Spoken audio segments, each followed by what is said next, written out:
You are watching us live here at Humans TV Africa. Humans TV Africa is a registered charity under the name of Humanist Media Africa.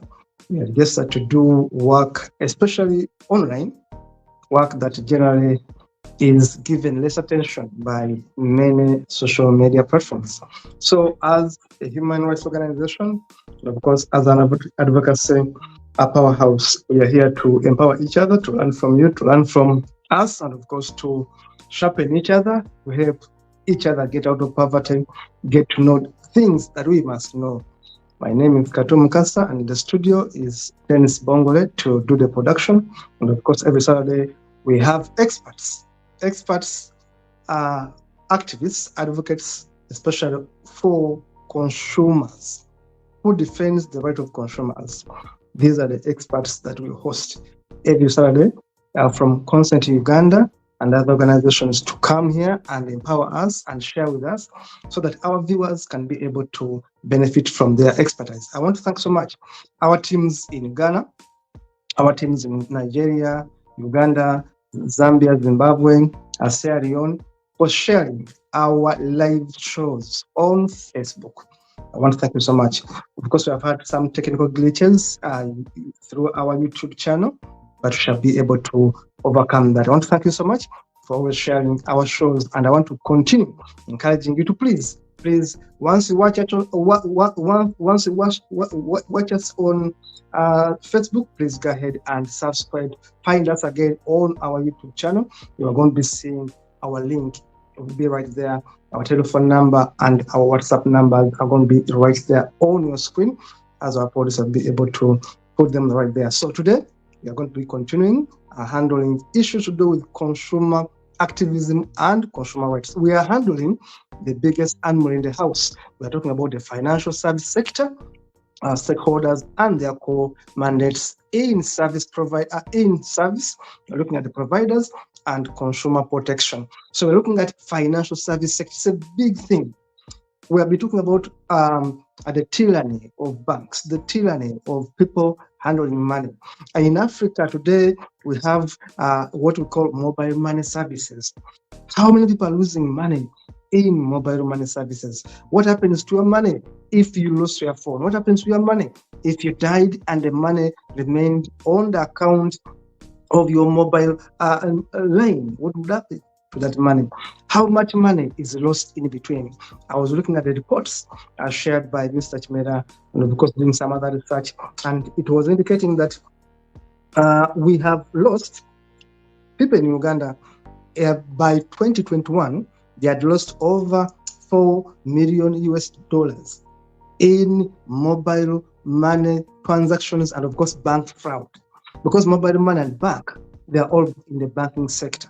Yet, surprisingly, mobile money is not regulated properly until recently. It began in 2009, but until recently, it hasn't been regulated properly. Even now, as we talk, the law governing mobile money in Uganda is shaking. I want to welcome the experts to give us more of these insights. Having given that background, I want to welcome Mr. Kimera Henry. Mr. Kimera Henry is our expert in-house. Please, you're most welcome, Mr. Kimera, and have a greeting to our viewers. Thank you very much, Kato and Dennis, and all the partners, all the different studios on the African continent, plus the global world.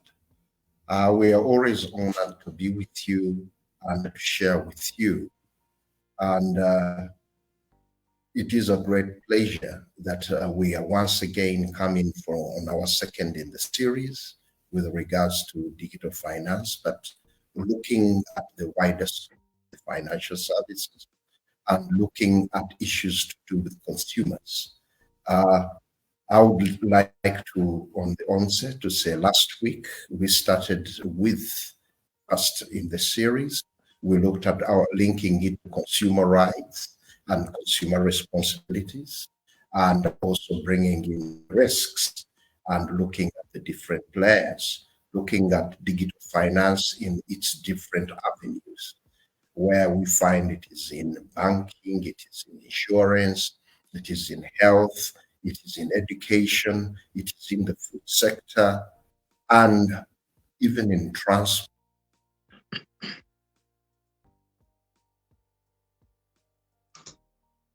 Yes, there, Mr. Chimera, we are losing him. A bit of a technical glitch. Remember, you are watching us live. Ours are live shows. We are not edited, we're not recorded. These are live shows. So we shall be back with Mr. Chimera once the network has stabilized. But I was saying, as Mr. Chimera was digging in, that we are going to be looking at the financial sector. We are looking at the banks. We are looking at mobile money sector. We are looking at how much money, especially in Africa, is being lost through fraud, through online fraud. We call it cybercrime. How much money is being lost? What are the regulations in place? Who are the providers? What are they talking about? The issues that do with cybercrime, internet banking. How safe is our money? How aware are the consumers? Remember, this program is basically to empower the consumers. We are here to talk about consumer rights, consumer protection. Who are the bankers? Who are the consumers? How are the bankers protecting the consumers? But who are the regulators of this banking sector?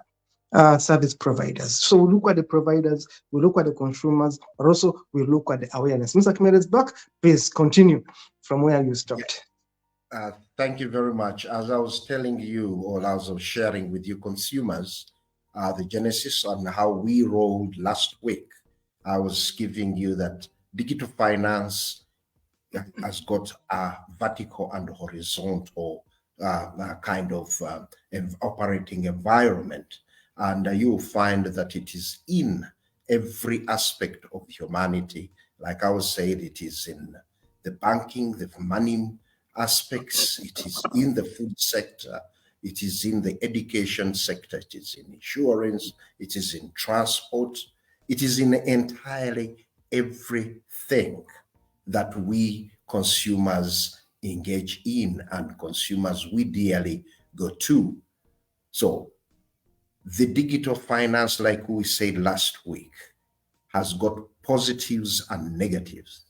And one of the aspects that it has led currently due to easy access with consumers accessing it, it has increased some of the risks. And number of the risks, apart from fraud, is consumer indebtedness.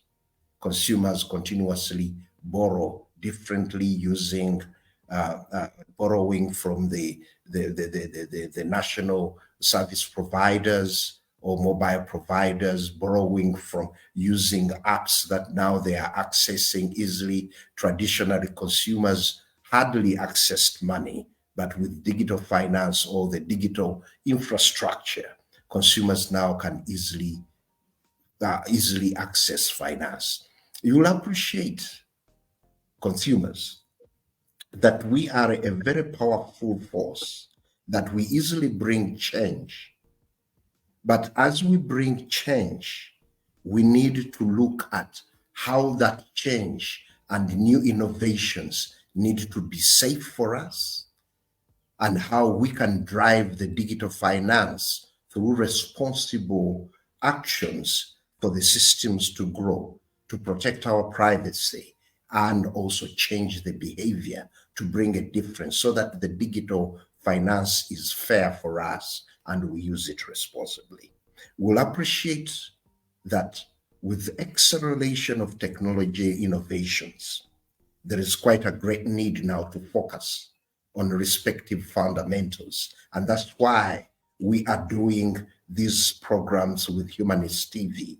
The different fundamentals that we need to look at spread in different angles. You look that we need to empower consumers, and consumer empowerment is paramount from a social perspective, from a political, economic, legal, and technological aspects. As we are looking at all this, what are the alternatives that we can tell the consumers as we sensitize them to be responsible? So as we look at the successful approach of consumer awareness, which is very key, this will lead to mutual benefit with the digital ecosystem in different aspects. When you look at digital finance, it affects us in different angles. So today, we would like, having gone through the rights and responsibilities last week, today we will focus a lot on the risks and how best they are affecting. And we are going to use Uganda as an example, because the clips we are going to share are more of the Uganda case study, but you'll appreciate these case studies are affecting many other, whether in Africa, Asia, Europe, the Americas. They are all affected in one way or another, where the deep fakes are active in the Internet of Things, where there is taking on, swapping your identity, coming into your privacy. So that makes it something very important. So today we are going to look at the risks, and we are using Uganda as a case study to advocate for more regulatory and consumer protection frameworks. And also, as we'll call to the duty bearers to protect us, then we would wish to see even the businesses putting in place mechanisms to protect us, and also triggering awareness and also calling upon us consumers to act responsibly. Thank you very much, Kato, and our viewers, and also part of the team, so that we can go deep now into different aspects. As Kato might direct, we can go in for the first case study. Thank you so much, sir. Thank you so much, Mr. Chimera, for that insight. Today, it's a very interesting show. Remember, it's a big thing. The financial sector is a big thing. We're talking about banks, we're talking about cooperative societies, we're talking about mobile money, banking, we're talking about so much more. There are pyramid saving schemes. All these are all these are financial service sector issues. Let us look at some of the videos we prepared for the show. Our producer, Dennis Bong, will be able to show some of these videos and shall be able to give our analysis after these videos. Take a look.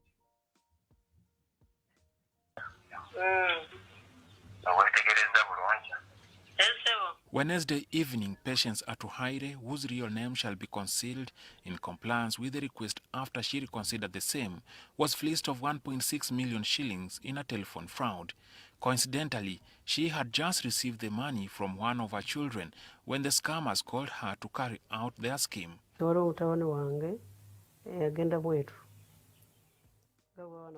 My son, who lives in Saudi Arabia, sent the money to help me address some challenges.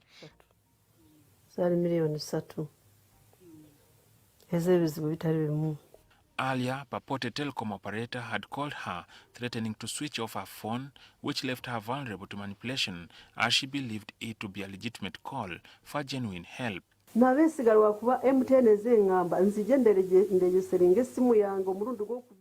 I trusted them because MTN had previously asked me to register once more, and I did it. When they called me back for a second time, I had no doubt. After all, the SIM wasn't previously registered under my name.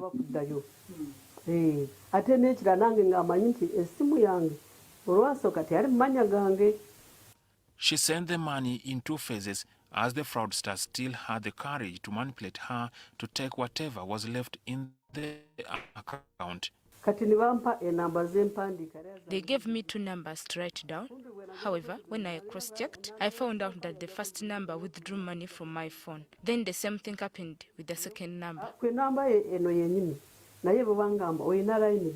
The money was sent to an Airtel SIM instead of the MTN number the imposter called on. The reason why the scammer directed the money to be sent to a different SIM number can be explained by another attempt by a fraudster to also manipulate me. A day before Atuhaire was conned, I too received a call from a lady imposter who used an MTN number 0780249282. Soon after threatening that my number would be switched off within 30 minutes for failure to update personal record with the operator, she offered to help sort it out. Right, my brother, do you know how to check your registration status?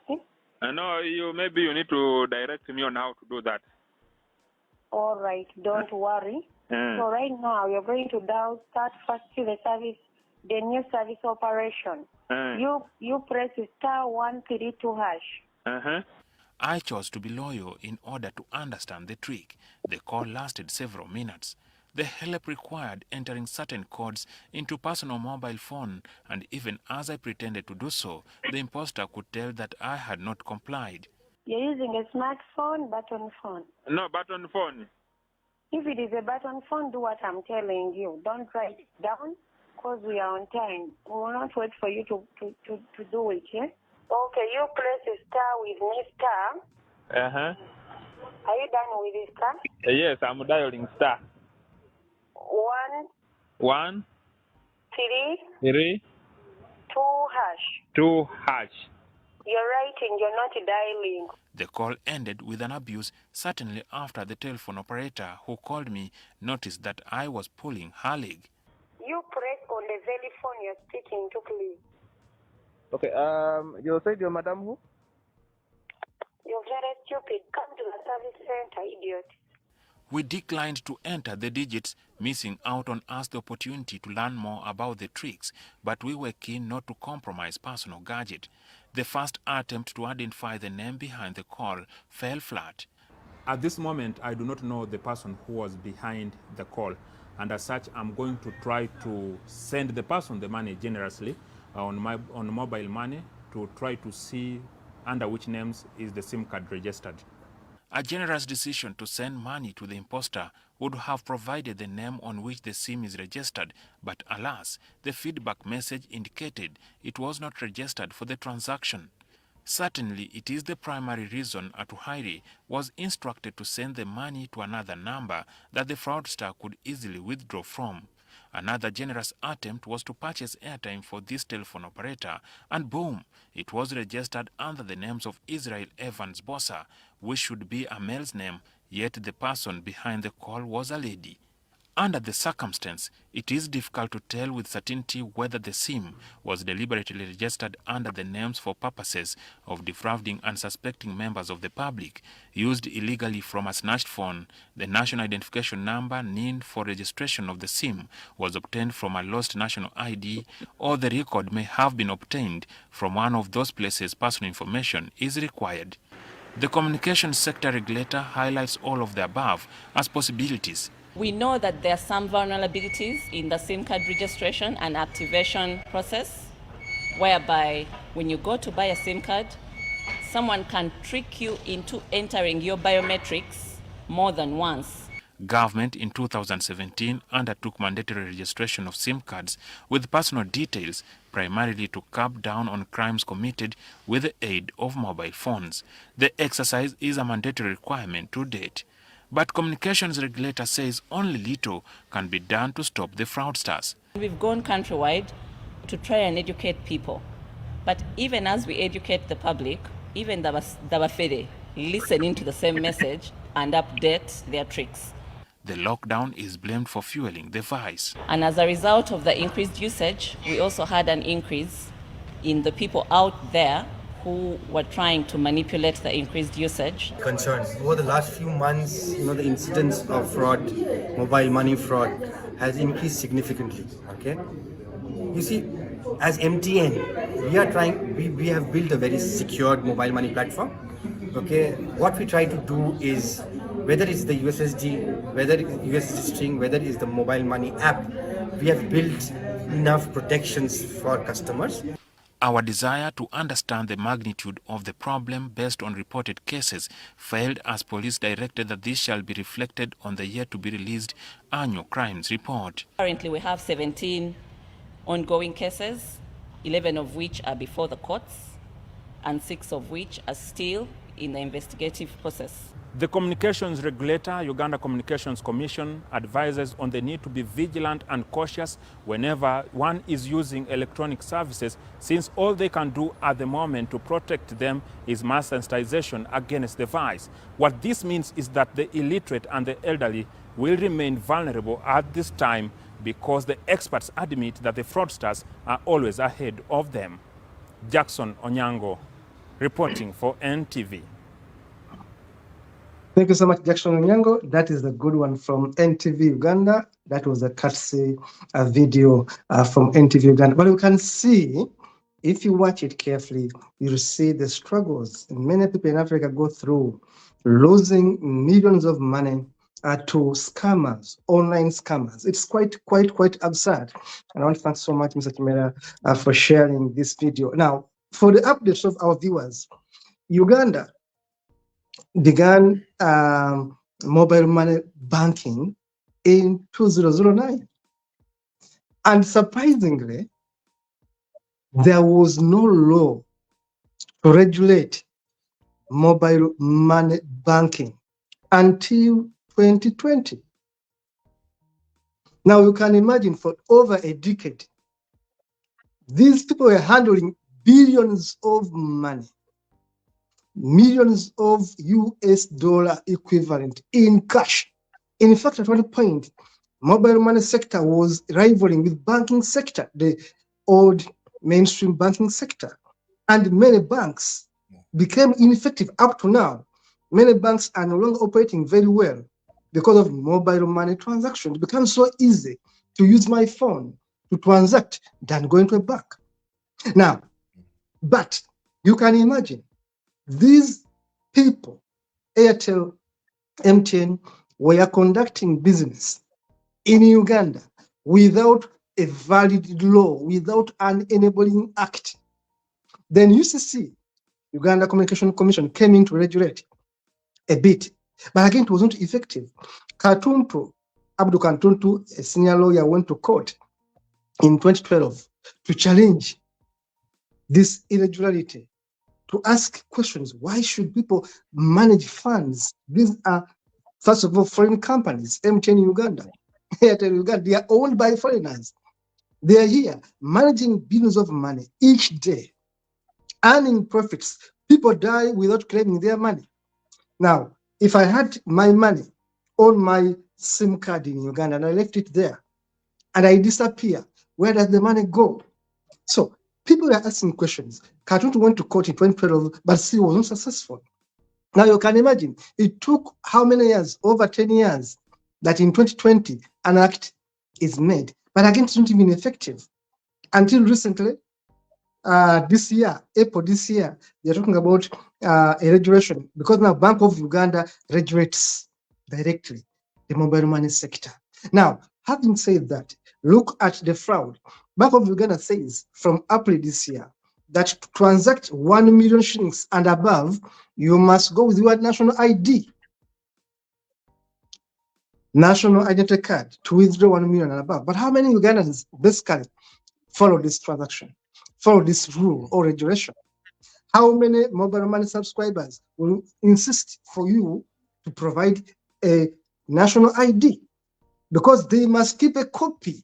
Now, look what this lady in the scenario I've shared, Mr. Kimera. A lady getting money from the son to take care of herself, and then the scammers, the scammers take all the 3 millions.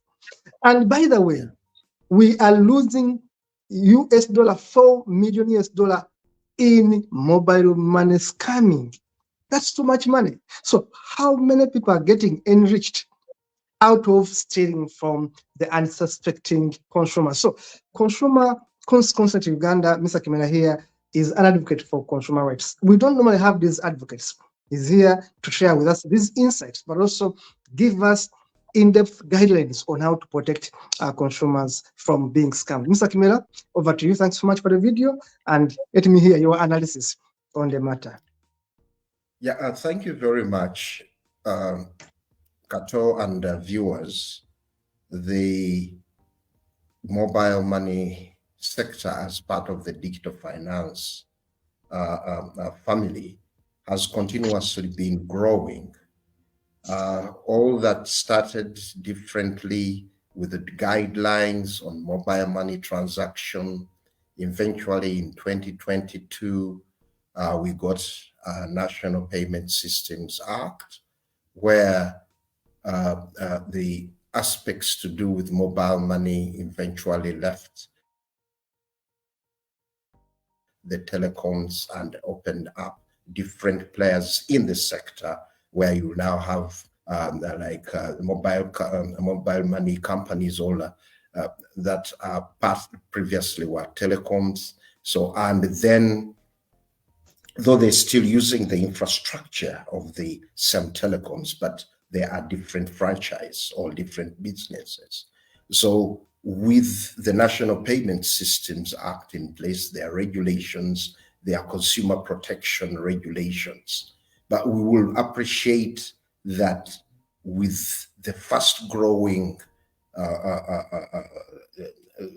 innovations in technology, challenges continuously come in. And previously it was small, now they are nearly all consumers with mobile phones, whether they are smart or not smart, are accessing the digital finances from relatives, from businesses, from social aspects, doing payments and so forth. We will appreciate that digital financing has increased financial inclusivity for the different categories of consumers, from consumers who are wealthy, less wealthy, disadvantaged, vulnerable, all those sections of consumers are now in the financial services environment.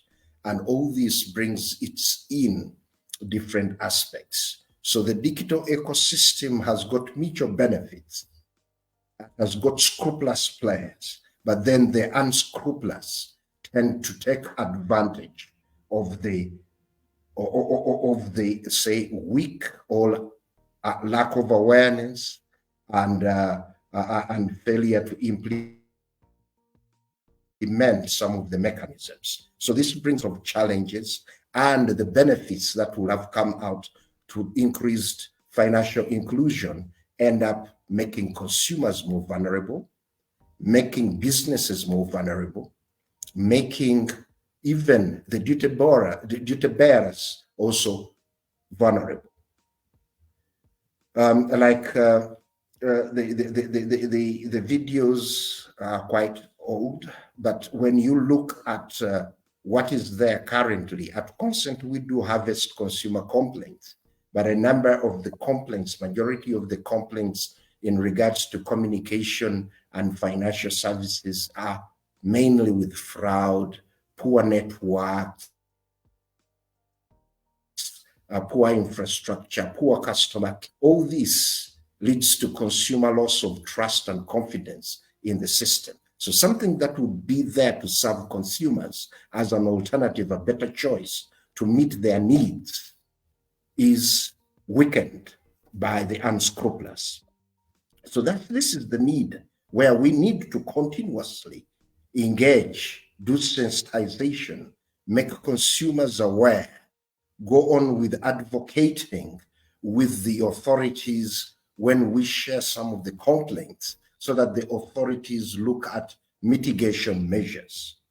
And this is where we will need the consumers globally to continuously complain, because mechanisms to address the deep fraud that is going on needs to have global frameworks, having regional or even national frameworks at country level, so that they have got elements to communicate with regards to the international dispensation. You'll find that if I use the example of Uganda, we have got the national payment systems with the different regulations and aspects of consumer protection. Effectively implemented, can address a number of consumer complaints. Those are added on by sector regulations and standards. The National Bureau of Standards in Uganda adopts some of the international standards for usage at locally. We have more than 25 standards that relate to financial services, which bring in the digital finance. You will find that the insurance sector also has got elements that will need to be implemented, to be put in place, so that there is effectiveness there. So all this brings in the aspect that needs concerted efforts. All players need to play their role. Like earlier mentioned, that the duty bearers need to play their role and to make sure that their major role that needs to be played comes in different aspects, putting the policy, legal, and regulatory frameworks in place, then making coordination mechanisms to see to it that they safeguard the different players in the digital finance or in the financial services sector. And one of those coordinations and aspects that need coordination would be to sensitize the consumers so that they know of their rights and responsibility, so that they act and do transact in the financial environment with from an informed position.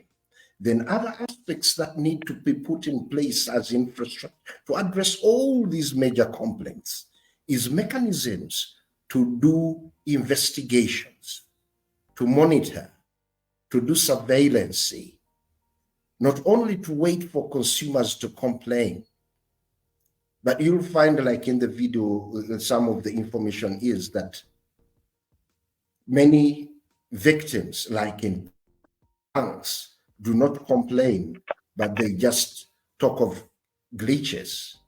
But many consumers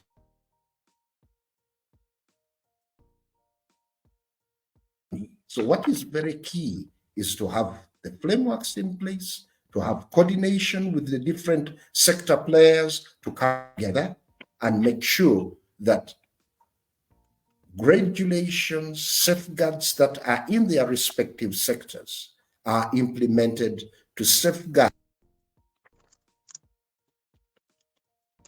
Thank you so much, Mr. Chimera. Right there. We will be back to continue with that now. Mr. Dennis, let us have the next video to show us what's going on, especially when it comes to consumer fraud and consumer services in Uganda. Today we look at Uganda as a case study. Dennis, let us have that second video, and then we'll continue with our show. Service today fairly competes with the banking sector in handling fairly larger volumes of transactions, with a monthly portfolio running in hundreds of billions of shillings. While this is the case, the sector today remains in a legal vacuum, which audit experts say offers fertile ground for the entrenchment of financial vices like fraud, which has already been meted out at some companies. So what these people do when I come and give you my money, so instead of you sending it directly to the client, to the person I want the money to go to, you're going to send it to another agent. So another agent asks for claims a commission on that. He sends it to another agent who claims a commission on that, and then finally that last agent sends it to the final recipient. This is why you have seen in the press people have written about one of the telecom companies having lost billions of shillings. In fact, information reveals that that company lost over something like 20 to 30 billion Uganda shillings. Now that is around $1 billion. The problem is also grounded in the capacity challenges faced by the regulators and the telecom companies to ably audit the mobile money transfer system and prevail over any possible fraud attempts. I would say the regulator has no internal capacity to independently enter into the telecom system, get data, and independently verify and see whether what they are saying is correct. You know there is a power problem in Uganda. Most of the time, masts are powered by electricity. So even there is no that proper synchronization because masts are in remote places. As the money service continually becomes part of our day-to-day lives, and indeed an integral part of the economy, it is clear that a lot more can be lost if such developments continue to outpace the country's legal and regulatory capacity.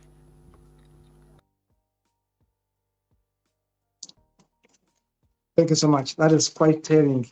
You have heard from the forensic expert explaining how it is hard that even some of these banking players do lose money through fraud. It's so interesting that we have to handle such a topic, and of course save consumers by empowering you to know exactly what you should do to avoid such fraud. Mr. Chimera, over to you.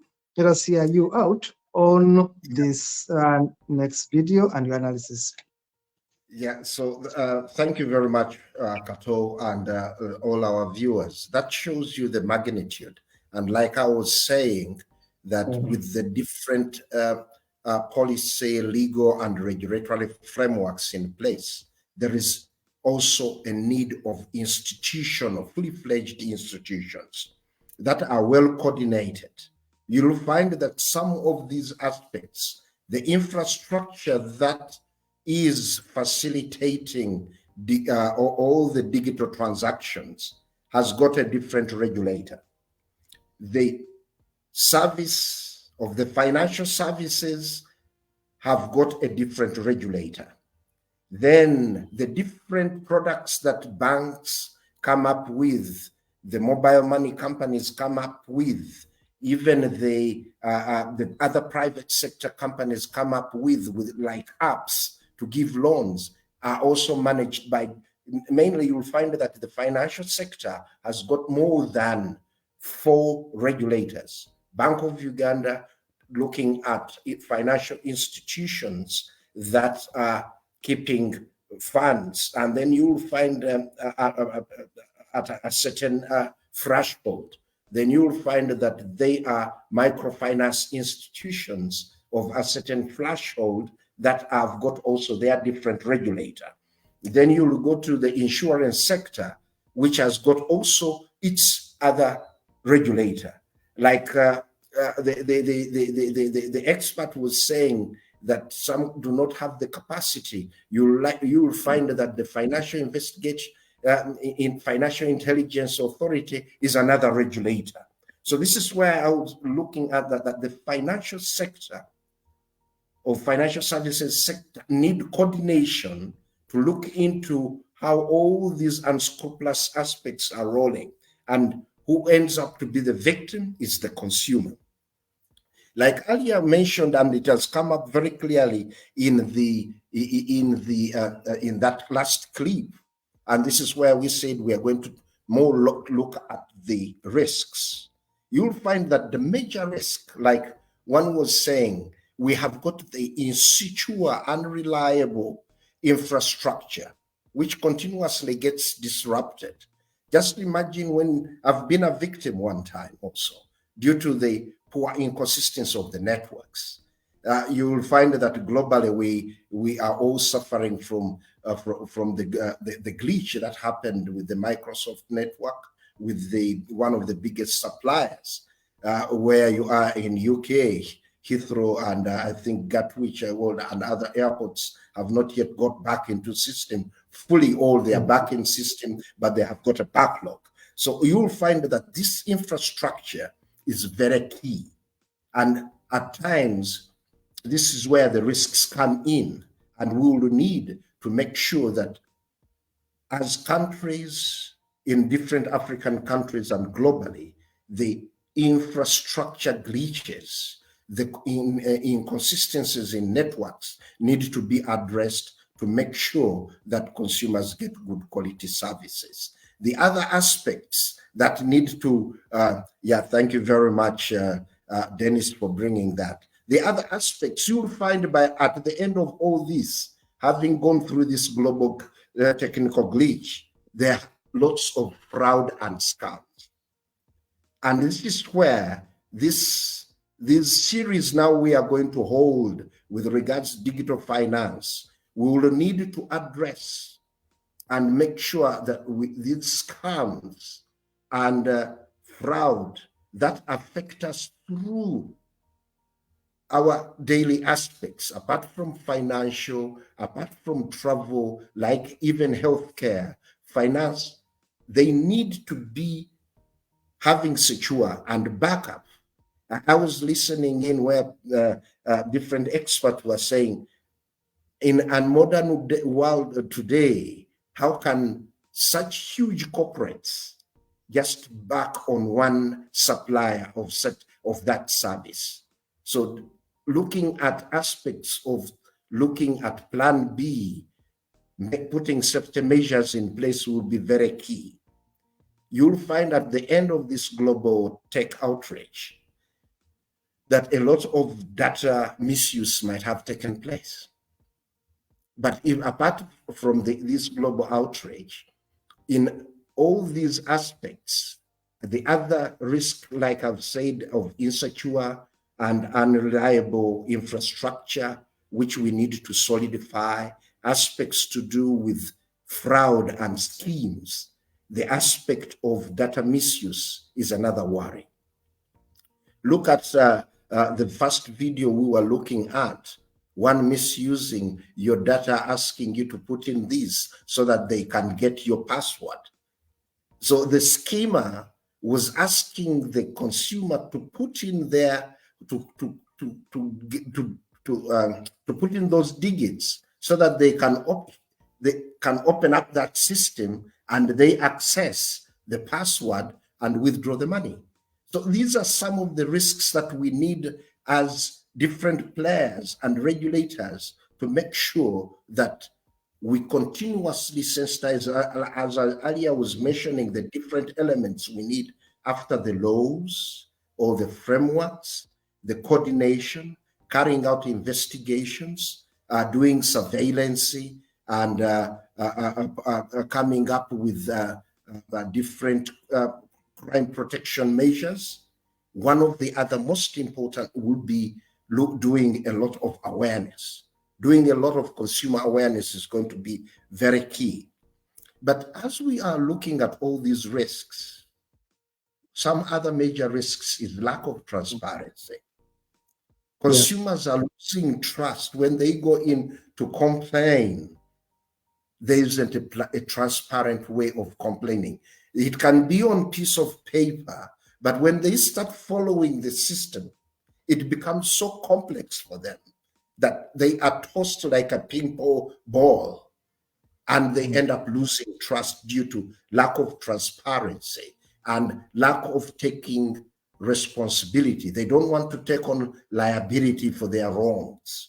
This is affecting consumers, and this is an aspect that we need in the digital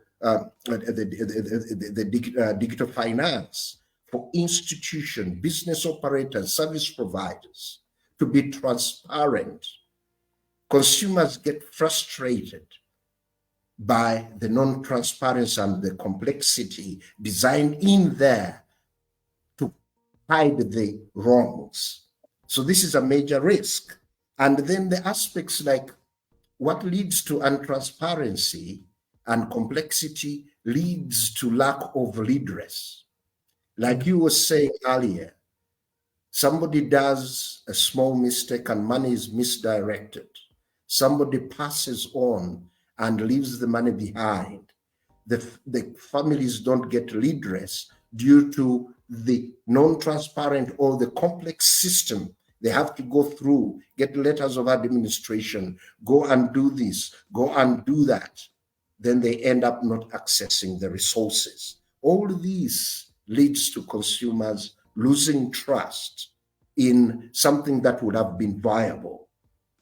Then other aspect, which is a major risk still that we are measuring on and we need to continuously look at, is the lack of the effective. You know, countries can have consumer protection mechanisms, but their lack of implementation makes them to be limited or wanting. Then thereby, consumers would continuously complain. They will not get redress because the consumer protection mechanisms are left hanging, and the consumers end up in despair, losing trust. The digital ecosystem has got a lot of potential. We'll appreciate where we were lining up, we no longer line up. Where we would have taken hours to go to a financial service, to go to an insurance company, now we sit and just use our smartphones, use our laptops to get all those services. Unfortunately, by sitting comfort is making us more vulnerable at times. Like people say that experiences got over years, but now in this decade, experiences got by damage. We get damaged and then we get experience. We get losses, we get experiences. So, but it will be very key to strengthen the consumer protection mechanisms to avert the risks. The last aspect that we need to look at, and as we might go into another video, is we need to invest. If we were investing little money, as we need to invest more money in financial literacy than we are doing in marketing. Because once you market to an illiterate consumer, there are many ripple effects. Like I mentioned earlier, consumers might end up over-indebted because they will continuously go and borrow due to lack of financial literacy. There. Yes. There. That is a good one there from you. You are very right. We must invest as a people, but also as bodies, as NGOs, but also as governments. We must invest in consumer financial literacy. People must be aware. It's one thing to be educated and another to know about finance, about protection. My sister, who has a degree in accountancy, one of my elder sisters, who has a degree in accountancy, she's an accountant somewhere in Rakai district, works for government. She lost over $1 million through fraud online on mobile money. Oh, this is an accountant, an auditor, who should know the basics, but she still fell a victim. Now, it means that even when you're educated, you can still be a victim of fraud. I lost money, both online on mobile money, but also through emails. Yet, I was at the law school at that time studying a master's looking at financial issues, because my master's degree is on commerce, international commerce. And I was looking at banking in Uganda, all this money laundering, but still, I lost through fraud. Yet I was actually in between studying cybercrime. So it means that all of us, in one way or another, must be guarding ourselves. This information we are giving is so important to know exactly in which way do we lose money. Then let us have a look at this and more. If you have any other video left, let us have it. Let us have it as we move towards the conclusion. Mr. Kimera, can go ahead and explain. Now, let us have this video before we come to this. As more financial transactions become electronic, cyber criminals have also become more sophisticated and are now targeting individuals and large financial organizations. Every day that goes by, either individuals, institutions, corporate institutions, as well as some bank institutions, face cyber attacks. And these attacks are enhanced by SIM card, by phones. According to the police crime report released this week, 222 cyber-related cases were investigated in 2020, some of which involved huge electronic financial transactions. Institutions don't even report the attacks, the fraud that has been orchestrated onto them. Because some of these institutions are service institutions. It takes pain, for example, for a banker to report. The 2020 crime report cites 11 billion shillings, which was fraudulently siphoned out of the country through mobile money accounts and 2 commercial banks. I think the latest and the high-profile case of cyber attack was involving one of the aggregators in town, that is Pegasus. It is the aggregator of several banks and telecommunication companies, where we lost close to 12 billion. It was 11 billion point something. Twine cites a senior government official whom he declined to name, who lost over 100 million shillings through cybercrime. There was an advert for a promotion and he did an interview. Then somebody came and warned him that for you to be through, you need to part up with 100 million. A government ministry also reported had lost billions of shillings to a foreign country after government accounts were hacked into.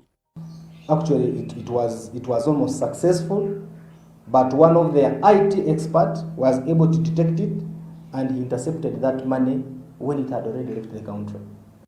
Twine explains how mobile money accounts are being duplicated to steal money from unsuspecting Ugandans. Especially the national IDs. Now, the moment you submit your national ID for photography, for photocopy, this person, the photocopier with fraudulent intentions, will create a situation whereby he will communicate to you that the first copy was faulty and he puts it in the dustbin. The criminals come, because it's a syndicate, they come, pick this stuff, which was showed to you as if it's rubbish, they make it clear and have it used for registration. For example, on online systems, you have the propensity and the ability to mask your identity through proxy handles. So instead of introducing your real handle, your real name, for example, and your identity on internet-connected platforms, you carry the ability to go anonymous and present your name as a different entity altogether. The link sometimes is broken or it's redirecting you to another site. The link doesn't have a padlock on it. What do those things mean when you interact with an online platform? So because of this lack of awareness and absence of awareness on some of the ways in which you see an ordinary citizen can protect themselves, they fall prey to some of these scams by the criminals. And criminals use the same old tricks to be able to reach out to people. The financial intelligence experts say banks and telecom companies are the worst hit by electronic cybercrime. It's the banks, and just that actually most of the time they never disclose these things, but there's a lot of cyber criminals that target banks. So some of the things are covered and they never come to the media. The 2020 crime report also cites about $4 million US, approximately 15 billion Uganda shillings, that got lost through cross-border online fraud, online business fraud, internet fraud, email hacking, fake visas, and bank fraud. The experts have a set of advice to deal with the problem. Train our police because they're investigators of the things. Some of them are not very, very well knowledgeable with technology and how this thing happens. And looking at the inside job requires you to look at the employees that you have a good cybersecurity policy that directs and guides on who is supposed to access which levels on your system, in that you can be able to spot a red flag when an employee that is not supposed to access a certain level of the system hasn't followed the protocol. So some of these things can help you to, to pacify some of those threats that are inside the system. Jingo Francis, NTV. Thank you so much. That was a good one, Dennis. Thank you so much for showcasing that one. And of course, Mr. Chimera, thank you so much for sharing that insight. Now, you have heard it from the experts. And actually, even the banks are most hit. Even the players themselves fall victims. And I've heard how your information is lost because you may have your ID, but someone else is also having your same ID, is transacting under your name. Now, how do you protect that? Ensure that wherever you go to photocopy, you already have your copy, for example. That when I'm going to do a transaction, I take my copy. I don't risk giving it to someone. And if someone says it's faulty, you give it to me. And I was doing that for a long time. When I go to photocopy and we say, oh, it's damaged, I say, give it to me. I keep it because someone is going to use it and then you are going to be a criminal without realizing that you're a criminal because someone is working in your name. Now we have just known how people register under other people's names and then do cyber terrorism. Mr. Chimera, as we wind up, we have 6 minutes. I want to give you 5 minutes. Give us your insights and of course your parting shot, and then we shall call it a day. Yes. Over to you, Mr. Chimera. I'm going to combine everything and make sure that today's videos tell you, and they go back to the elements that I had mentioned earlier, to say that we need legal, regulatory, and institutional frameworks. Like you've heard, we need to train.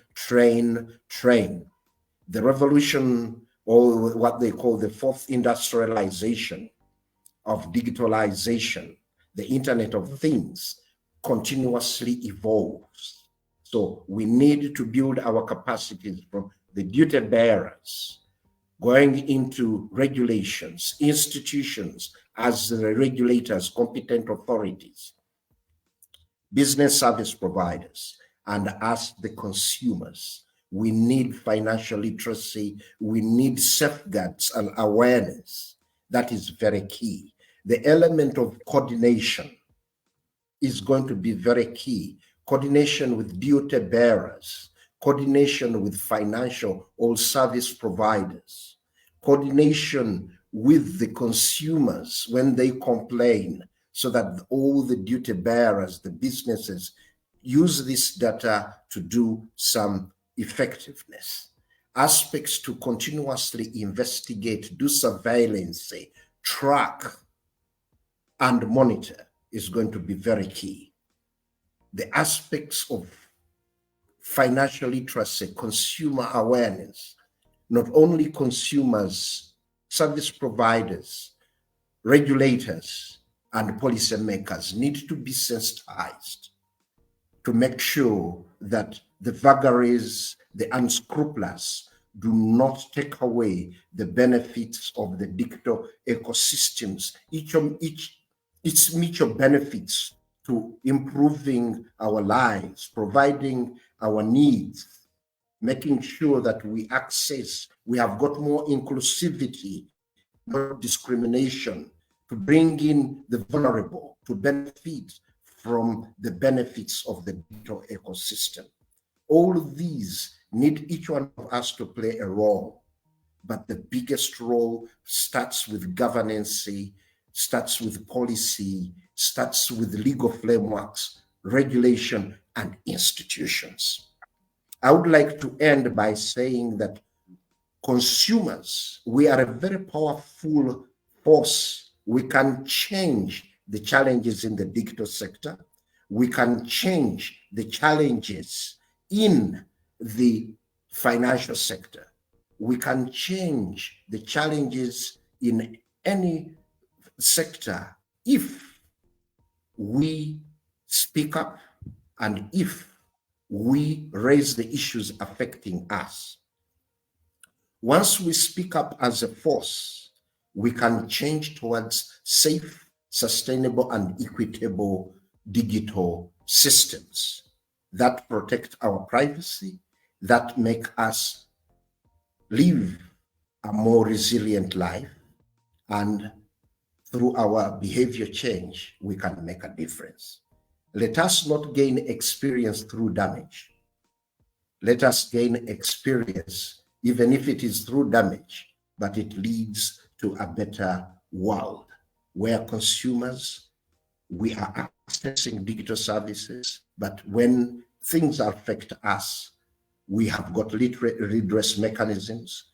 We need to continuously advocate for secure and reliable infrastructure. We need to advocate against fraud and scams. We need to advocate for strong consumer regulations, protection, and that are responsive. So with all that, we can now start benefiting the benefits of the digital ecosystem that will give us mutual benefits in all that we are doing, and we live a resilient future as consumers. We are the biggest socioeconomic force that can turn around anything that is going wrong when we are informed. So I would like to thank you for listening in at this second in the series. We look forward to next weekend or next Saturday, when we will be discussing still the vagaries in the digital finance and also bring out the positives.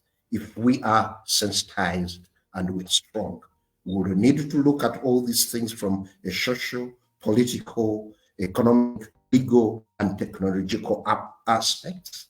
And if possible, we look for alternatives. But those alternatives must come into through awareness. Thank you very much for listening in, and thank you, Humanist TV, Kato, Dennis, and all your colleagues, wherever they are operating from, and all of you, the listeners and viewers of Humanist TV Africa. Thank you very much. You have been a great host. You have been a great panelist, and of course, a teacher here at Humanist TV Africa. We want to thank you so much, Mr. Chimera, for always making time to appear here and share and teach and guide our audience. They are always enthusiastic, looking forward to watching your next show. I want to thank so much Mr. Dennis Bongole in the studio, and of course the entire team that shares our shows on our Facebook handle. We had a glitch with our YouTube this week. We shall be back with our YouTube live next week. And I want to thank you so much for those who share, like, subscribe, and comment. Thank you so much. It has been a wonderful show. We're talking about financial service sector and how we must take charge of it and avoid being victims of cyber crime. We shall continue with this in the next series. See you in the next series, and of course, take care. Keep your hope alive. Bye-bye. Thank you very much. Nice.